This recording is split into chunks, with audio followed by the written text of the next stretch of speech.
정부가 지난 수요일에 국가재정전략회의를 열고 정부 연구개발 혁신 방안을 발표했습니다. 네, 주요 내용은 무엇이고 앞으로 어떤 효과들을 기대해 볼 수 있을지 오늘 과학 논평에서 자세히 살펴보겠습니다.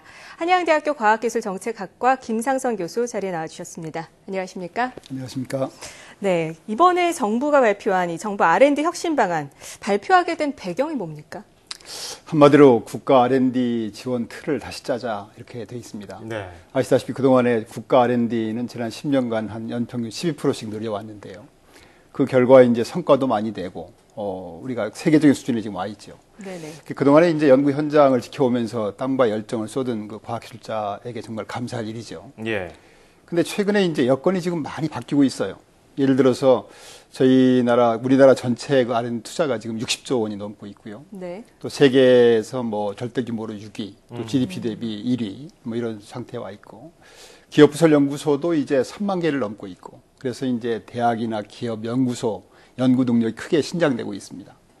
근데 무엇보다도 이제 그동안의 그 빠른 추격자, 그러니까 패스트 팔로우 전략이 이제는 더 이상 통하지 않는다. 이제는 여건 변화에 따라서 그 프론트 러너, 그러니까 혁신적인 R&D를 하기 위해서는 뭔가 새롭게 바뀌어야 된다. 네. 그래서 앞으로 50년 동안 국가 R&D를 어떻게 꾸려갈 것인지 이런 틀을 갖추기 위해서 이번에 혁신 방안이 나온 것으로 알고 있습니다. 그러니까 수치만 늘어나는 게 중요하지 않다 이 말이죠. 그렇습니다. 네. 네. 네, 이제는 따라가기보다는 우리가 먼저 선점하고 앞서가겠다 이런 전략인 것 같은데 이번에 R&D 혁신 방안에서 주요 내용이 그럼 뭔가요? 그래서 크게 이제 세 가지 분류로 볼 수가 있는데요. 첫째가 이제 국가 R&D를 중소 중견기업 지원 형태로 좀 강화시키겠다 하는 거고요. 예. 두 번째가 이제 수요자 중심 R&D 생태계를 조성해 하고 또 행정적 부담을 완화해서 연구하기 좋은 환경을 만들겠다. 네네. 두 번째고요. 세 번째가 R&D 혁신을 강력히 추진하기 위한 정부 R&D 컨트롤 타워 기능을 강화하겠다 이렇게 돼 있습니다. 네. 그중에 첫 번째가 이제 중소 중견기업 중심으로 강화하겠다 하는 내용인데요. 대표적인 예가 지금 정부 출연연구소가 이제 25개가 있는데요.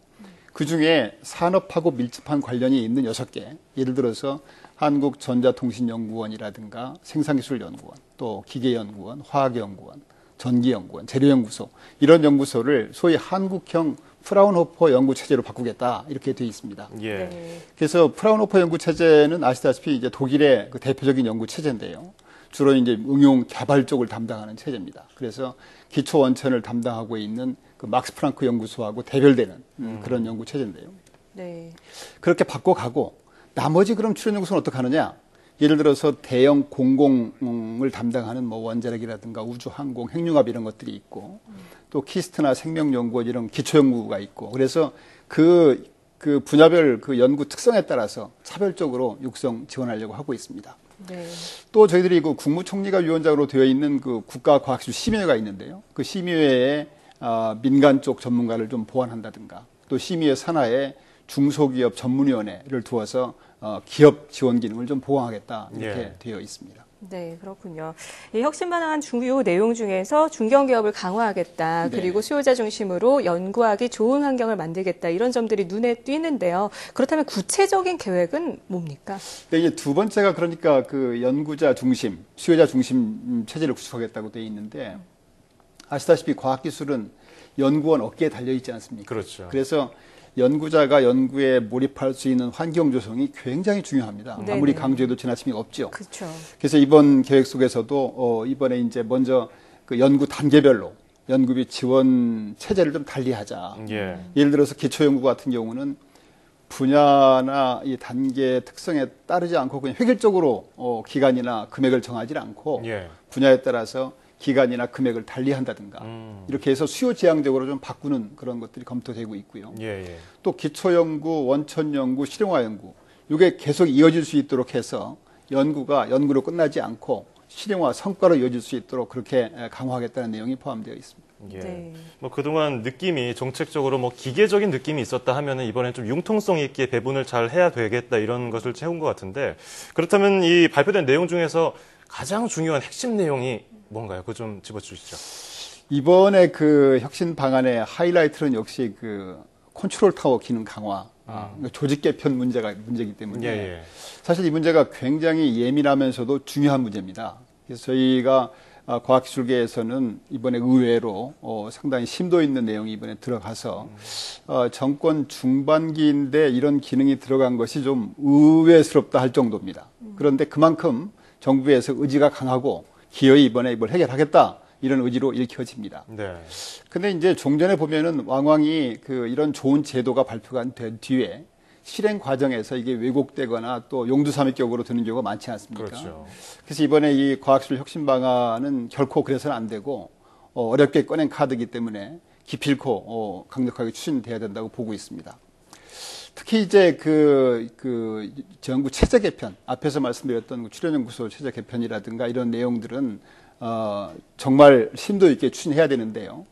이번에 이제 거기에 포함된 내용들이 크게 세 가지가 되어 있는데요. 첫째가 과학기술 전략본부를 신설을 해서 국가 R&D 전체를 종합 조정하는 틀을 갖추겠다는 것이 하나가 있고요. 예.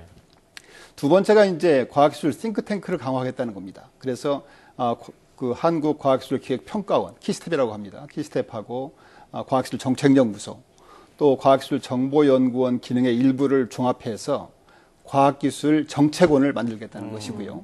예. 세 번째가 이제 지금 각 국가 연구 개발을 담당하는 부처 산하에 있는 18개 연구 관리기관들을 체제를 개편하겠다 이런 내용들을 담고 있습니다. 네, 과학기술 발전을 위해서 참 많은 노력을 하고 계신데 이 국가 R&D 혁신 방안 그렇다면 효과적으로 이루어지기 위해서 어떤 노력이 좀 필요할까요?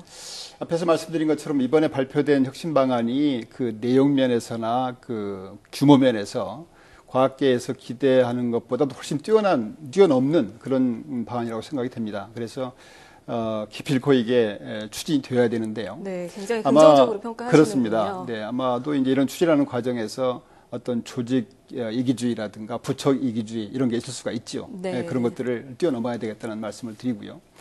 특히 이제 과학기술 전략본부 같은 경우는 예전에 저희가 과학기술 부총리 체제라든가 또 장관급 국가과학기술위원회를 운영한 경험이 있습니다. 네네. 그래서 이것이 이제 적어도 국무위원급 정도는 해야 강력하게 각 부처의 과학기술을 총괄하면서 예. 대한민국을 과학기술 중심의 국정 운영을 하는데 좀 핵심적인 역할을 할 수가 있지.